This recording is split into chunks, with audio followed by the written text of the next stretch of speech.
মোবাইলটা বন্ধ করে দিলেন? সামান্য ৫,০০০ টাকার জন্য মোবাইলটাই আপনি বন্ধ করে দিলেন? ২ দিন হয়ে গেল মোবাইলটা খুলছেন না। আমার টাকাটা ফেরত দিন।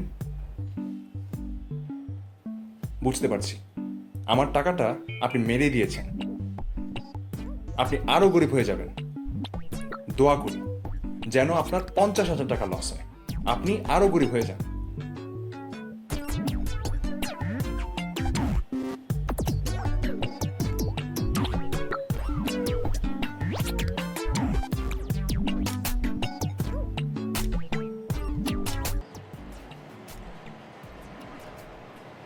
ও মা, টাকা ফেরত পাইলাম।